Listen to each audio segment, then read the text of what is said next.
Hi guys, welcome to derivation series of superior classes. मैं हूं जी बादिर।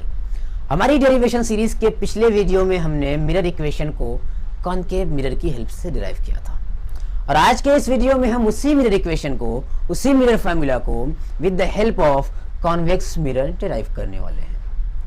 और अगर अब तक आपको इस टॉपिक में कोई भी कंफ्यूजन है, कोई भी डाउट है, तो इस वीडियो के बाद आई एम श्योर कि वो डाउट आपका ख़त्म हो जाने वाला है।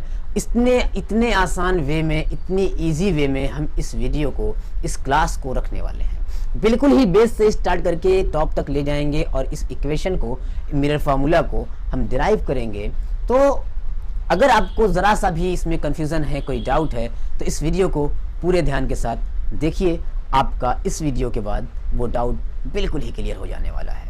तो फिर देर किस बात की, चलिए आज की वीडियो स्टार्ट करते हैं।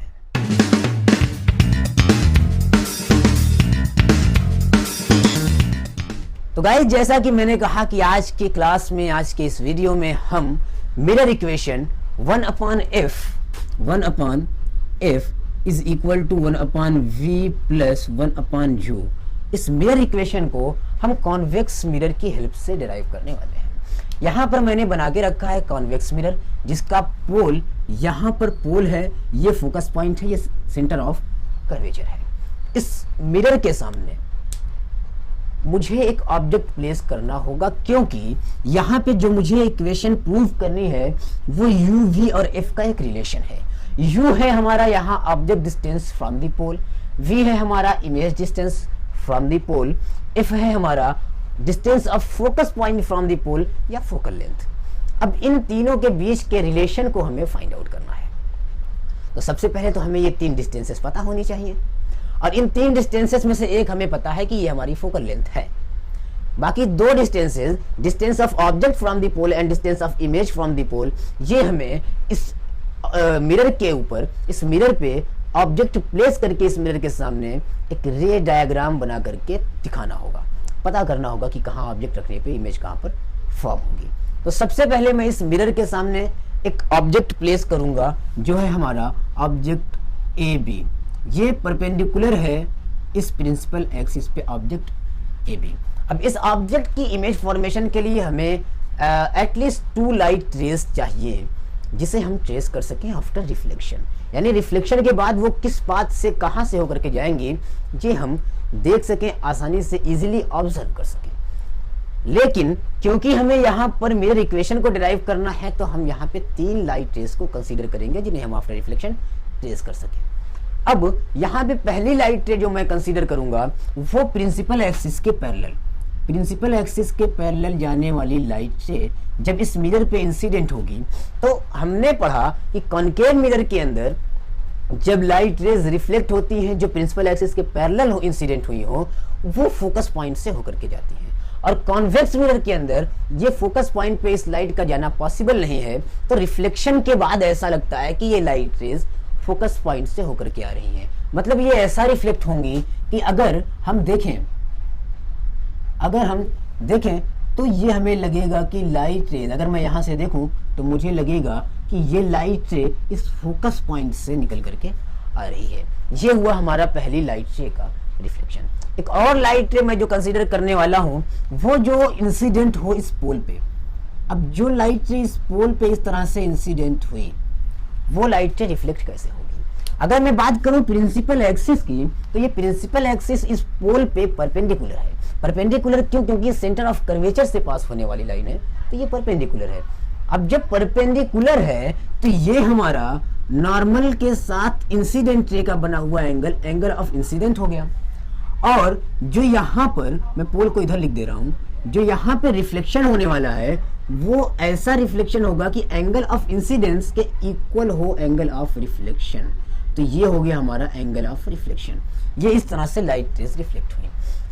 ये दोनों लाइट रेज क्योंकि डाइवर्जिंग हैं, फैलती जा रही हैं, तो रियल स्पेस में इनका मीट करना इम्पॉसिबल है। ये रियल स्पेस में मीट ही नहीं करेंगी।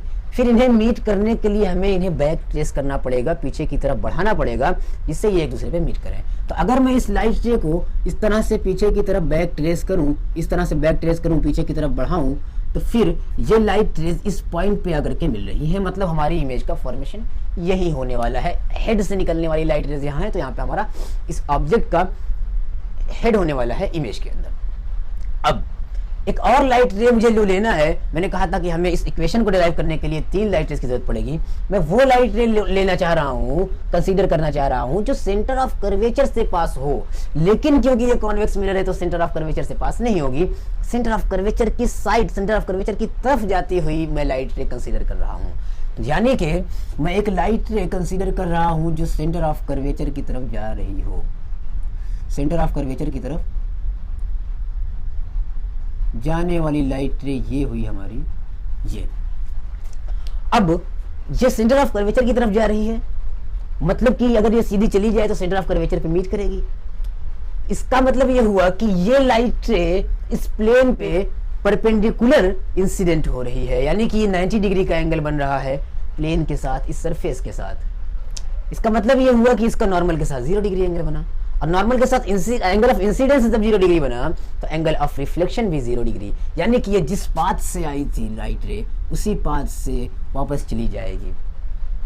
ये बन के तैयार हुआ हमारा रे डायग्राम कॉन्वेक्स मिरर पे रखे हुए ऑब्जेक्ट की इमेज का। अब इस रे डायग्राम की हेल्प से हमें डिराइव करना है इस इक्वेशन को, और यहाँ पे जो इमेज फॉर्मेशन हुआ वो इमेज है ये, और मैंने इसे नाम दे दिया ए dash B dash.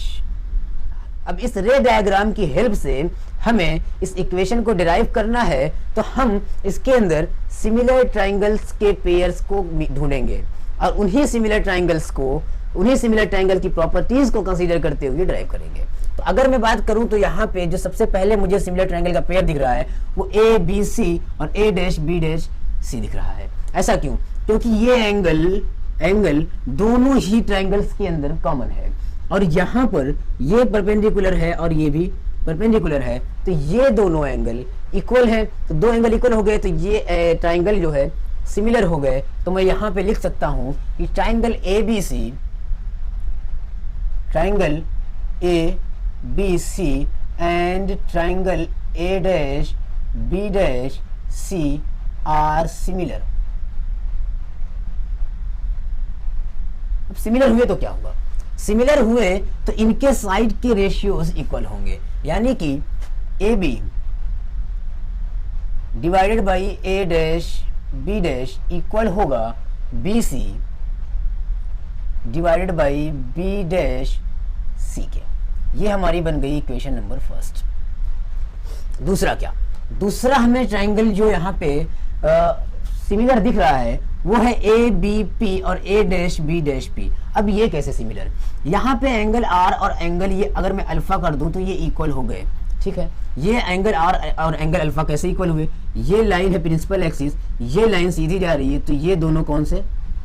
Angle are और एंगल अल्फा ये इक्वल है। अब एंगल आर और एंगल अल्फा इक्वल है और एंगल आई और एंगल आर भी इक्वल है, मतलब आई और अल्फा भी इक्वल है। तो जब ये आई और अल्फा इक्वल हो गए और ये दोनों परपेंडिकुलर हो गए, A dash B dash P और A B P angle 90 degree हो गए, तो फिर ये ट्राइंगल भी सिमिलर है। तो यहाँ पर मैं अगेन लिखूंगा कि triangle A B P and triangle A dash B dash P are similar. ठीक। अब जब ये दोनों सिमिलर हो गए फिर यही चीज कि इनके साइड के रेशियोज भी इक्वल होने वाले हैं। तो साइड के रेशियोज क्या है? A B upon A dash B dash is equal to B P upon B dash P. ये हमारा हो गया सेकेंड इक्वेशन। अब अगर मैं बात करूं इन दोनों इक्वेशंस की, तो यहाँ पे आप देख सकते हैं कि equation first and equation second के अंदर लेफ्ट हैंड साइड यानी LHS और इसके सेकंड इक्वेशन के अंदर भी LHS दोनों ही सेम हैं, दोनों ही इक्वल हैं। तो फिर इसका मतलब ये हुआ कि इनके RHS भी आपस में इक्वल होंगे। तो मैं यहाँ पे लिख दूं from equation first and second मैं RHS को इक्वल कर दूं, यानी BC upon B dash C equal हो गया BP upon B dash P के। अब इन डिस्टेंसेस को मैं वहां पे देखूं कि क्या है, ये कौन से डिस्टेंसेस हैं जिसे मैं BC नाम दे रहा हूं, जिसे B डैश C कह रहा हूं, जिसे BP, जिसे B डैश P। तो अगर मैं BC की बात करूं तो BC है यहां से ऑब्जेक्ट से लेकर के सेंटर ऑफ कर्वेचर तक की डिस्टेंस, लेकिन ये डिस्टेंस हमारे इस इक्वेशन में कहीं नहीं है। तो मैं इन्हें ब्रेक करूं UV और F के टर्म में या UV और R के टर्म में। UV R के टर्म में क्यों? क्योंकि हम पहले ही डिराइव कर चुके हैं कि F is equal to R/2, फिर वहां से हम उसकी वैल्यू पुट कर देंगे। तो ये है हमारा ऑब्जेक्ट डिस्टेंस और ये है हमारा रेडियस ऑफ कर्वेचर। जब हम इन दोनों को ऐड करेंगे तो हमारा आएगा डिस्टेंस BC। तो मैं यहां लिखूं U प्लस R, लेकिन कार्टेशियन साइन कन्वेंशन के अकॉर्डिंग ये डिस्टेंस निगेटिव है, ये डिस्टेंस पॉजिटिव है। तो मैं यहां पे लिखूंगा कि -U प्लस R, क्या हुआ? -U प्लस R, ये हो गया हमारा BC। और B डैश C क्या होने वाला है? B डैश C है हमारा ये डिस्टेंस, और ये R से जब हम इमेज डिस्टेंस को माइनस करेंगे, टोटल यहां से यहां तक हुआ R। अब R से जब हम इमेज डिस्टेंस को माइनस करेंगे तो हमारा ये डिस्टेंस B डैश C आने वाला है। तो यहाँ पे R भी पॉजिटिव है, तो R माइनस V भी पॉजिटिव है, इमेज डिस्टेंस भी, तो R में से V को मैंने माइनस कर दिया। ये इक्वल होने वाला है BP के। BP क्या है? BP यहाँ पर है object distance from the pole. ये हमारा ऑब्जेक्ट है, पोल से ऑब्जेक्ट डिस्टेंस है BP, और ये जो ऑब्जेक्ट डिस्टेंस है इसे भी हमें निगेटिव लेना है, तो इसका मतलब यह हुआ -U और divided by B dash P। B dash P है हमारा इमेज डिस्टेंस फ्रॉम द पोल, मतलब ये हुआ क्योंकि ये इंसिडेंट रे के डायरेक्शन में हमने मेजर किया है फ्रॉम पोल टू इमेज, तो ये भी हुआ हमारा पॉजिटिव, तो ये हुआ हमारा V। ये एक इक्वेशन बन करके तैयार हो गया। अब यहाँ पे अगर मैं क्रॉस मल्टीप्लाई कर दूं तो मुझे कुछ और मिल जाएगा। क्रॉस मल्टीप्लाई करें, यहाँ हमने क्रॉस मल्टीप्लाई किया -UV plus VR is equal to -UR plus UV। ये हमारा एक इक्वेशन बन करके तैयार है। अब यहाँ पे हमें R वाले को सेम साइड और UV को से एक साइड कर लेना है। इस इक्वेशन के अंदर जिनमें R है उन्हें हमें एक साइड कर लेना है और बाकी को एक साइड। तो मैं कहूँ कि VR प्लस ये इस साइड आएगा तो UR is equal to UV plus UV। यहां ये चीज हमें मिल गई। अब यहां पे अगर मैं कहूं तो ये 2UV हो गया, और R है हमारा, R is equal to 2F। मैं पुट कर सकता हूं R is equal to 2F, तो यहां पे मैं लिख दूं V 2F plus U 2F is equal to 2UV, और यहां से 2 हो गया कैंसिल, 2 कैंसिल हो गया, बचा हमारे पास क्या? VF plus UF is equal to UV। अब मैं अगर पूरी इक्वेशन को UV और F से डिवाइड कर दूं तो क्या होगा? मैं इसे भी डिवाइड कर दूं UV एंड F से, इसे भी डिवाइड कर दूं UV एंड F से, और इसे भी डिवाइड कर दूं UV एंड F से। यहाँ इस इक्वेशन से मैं U से U को और F से F को कैंसिल कर दिया, U से U को F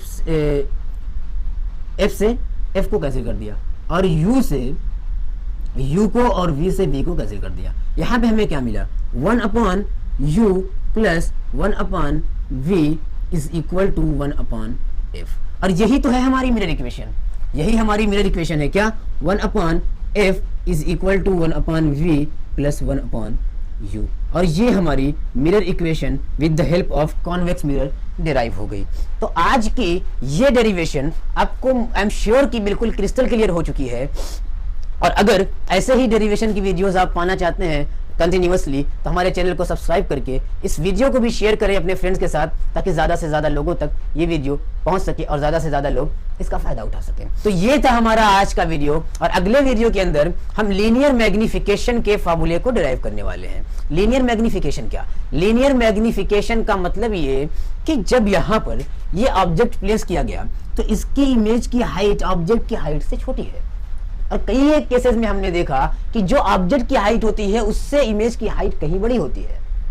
तो ऑब्जेक्ट की हाइट इमेज की हाइट के कंपैरिजन में ज्यादा है या कम है, कितनी ज्यादा है कितनी कम है, इस बात का u और v के साथ क्या रिलेशन है, यानी ऑब्जेक्ट डिस्टेंस और इमेज डिस्टेंस के साथ क्या रिलेशन है, इन सब बातों का एक फार्मूला डिराइव करने वाले हैं हम हमारे अगले वीडियो में। तो आप हमारे चैनल को सब्सक्राइब कर लें, इस वीडियो को लाइक कर दें और अपने फ्रेंड्स के साथ ज़्यादा से ज़्यादा शेयर कर दें। तो मिलेंगे दोस्तों अगले वीडियो में, तब तक के लिए best of luck and take care.